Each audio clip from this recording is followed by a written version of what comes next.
ئیشەکان بۆ یەک هەدەف ئیشەکان کارەکانیان لە یەکەوە نزیکە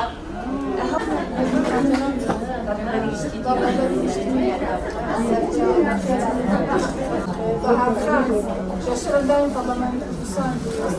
الله الرحمن الرحیم بناوی ساڵیادی ڕێکخراوی خوشکانەوە دامەزراوی ساڵیاری ڕێکخراوی خوشکانەوە کە 32 ساڵە ڕێکخراوی خوشکان دامەزراوە بۆ خزمەتی دین و ژینی ئەم گەلە. ئێمە لە پێناوی ئەم گەلەی خۆمان ئامادەین هەموو ژیانی خۆمان بەخەتکەین، هەموو ئیسلاحاتی خۆمان بەخەتکەین بۆ ئەوەی گەلەکەمان هۆشیار بێ و تێبگا لە دین و ژینی بەرنامەی خۆی پەروەردگار. ئێمە ئامادەین خەڵکی خۆمان هۆشیارکەینەوە و شارەزایکەین لە بەرنامەکانی خۆی پەروەردگار و لە ئاەت و حەدیسەکانی پێغەمبەری خوا صلی الله علیه و سلم. ئەمڕۆ یادی ڕێکخراوەکەمان بوو کە 32 ساڵەم ڕێکخراوەمان دامەزراوە و بۆ خزمەتی ئەم گەل و بۆ نیشتیمانی خۆمان بەخراتی میوانە بەڕێزەکانەکەین پێشوازیمان لە میوانە بەڕێزەکان کرد و ئامادەین دەستخۆشیمانەیە بۆ ئەوانی کە بەدەمانەوە هاتوون و بەدەم گانشەکەمانەوە هاتوون. بەرنامەی ئینشەڵڵا خوا گەورە پشتیوان بێ. ئێمە هەروەکو وتم هەموو ژیانی خۆمان تەرخان کردووە بۆ خزمەتی ئەم دینەمان، بۆ خزمەتی گەل و میلەتمان کە زیاتر هۆشمەند و شارەزایانکەین لە بەرنامەی خۆی پەروەردگار. گەنجەکانی خۆمان هۆشیارکەینەوە لەسەر پەروەردەکردنیان بە پەروەردەیەکی ئاینی ئیسلام، بە پەروەردەیەک و تێگەشتێک لە دینی خۆی پەروەردگار و ئامادەش ئینشەڵڵا هەتا هەناسە لە ژیانمانە بێ ئێمە خزمەتی دین و گەلی خۆمان بکەین بە پێی توانای خۆمان ئینشەڵڵا. کۆمەڵگار بە خزمەتی جۆراوجۆر خی گەورە موفقیان کە ڕاستە تەمەنی ڕێکخراوەکان 32 ساڵە بەڵام خوشکەی لێرە کە 32هەمین ساڵ ڕۆژی ڕێکخراوی خوشکانی ئیسلامی کوردستان پیرۆزبایی خۆم ئاراستەی گشت سکرتێرە بەڕێزەکانەکەم و ئاراستەی تاک بە تاکی ئەندامانەکەم. خۆشحاڵم کە ئەندامێکی ئەم ڕێکخراوە بووم، پەروەردەی دەستی ئەم ڕێکخراوەم. لە خۆی گەورە داواکارم ئینشەڵڵا ساڵی تازیان بێنەوە مەیدان بە کۆمەڵێک پرۆژە و بەرنامەی تازە و وەرچەرخانێکی گەورە ئینشەڵڵا چاوبگیرنەوە بە کەم و کوڕەکانە.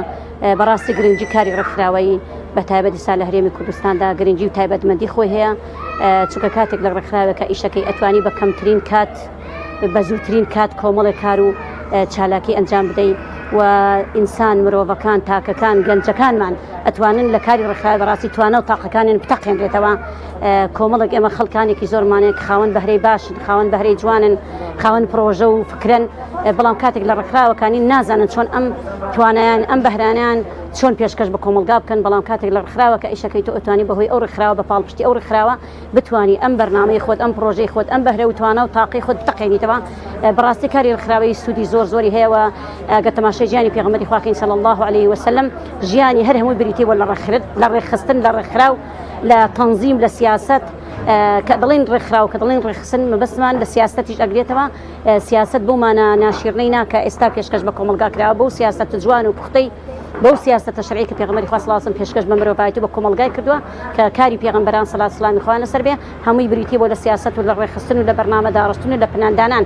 ئەگەر تەماشای کۆچی پێغەمبەرکەین صلی الله علیه وسلم هەموو کارەکانی، هەموو هەنگاوەکانی، هەموو دقە و سعاتەکانی بە ڕێکخستن و بە ڕێکخراوەی کردووە، بە پلان داڕشتن، پلانی بۆ داڕشتووە. کەواتە کە دڵین کاری ڕێکخراوی بریتیە لە داڕشتنی پلانێکی تۆکمە بۆ بەڕێوەبرتنی کۆمەڵێک کەس، کۆمەڵێک لە تاکەکانی کۆمەلگا. لە یادی 32 ساڵەی ڕێکخراوی خوشکانە پیرۆزبایەکی گەرمیان ئاراستاکەین.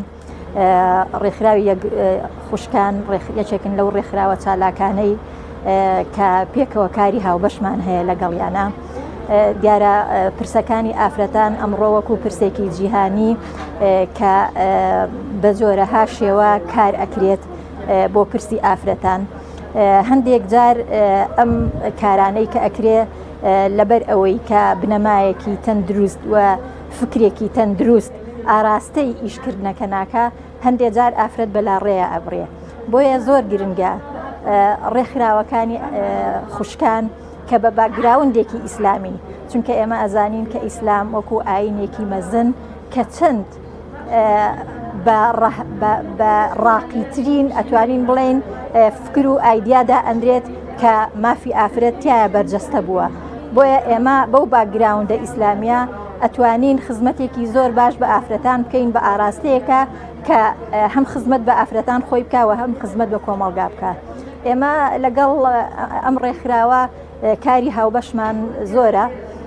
لە چوارچێوەی ئەو کارە هاوبەشانەیە چەندین پانێڵمان بەستووە، فستیڤاڵمان کردووە، چەندین کاری هاوبەشمان کردووە بەڵام ئەتوانم بڵێم هێشتا کارەکان لە ئاستی تەموحی خۆمانە نیە پێویستەکە زیاتر کاری هاوبەش بکەین چونکە بەڕاستی ئەمڕۆ کێشە و قەیرانەکان لە هەرێمی کوردستانە بە تایبەتتر بۆ ئافرەتان زۆر زیاتر بووە بۆیە پێویستەکە کە ئێمەش هەوڵ و تێکۆشانمان زیاتر بکەین بۆ ئەوەی بتوانین خزمەتی زیاتر بە ئافرەتان بکەین لە کۆمەڵگەکەی خۆمانە.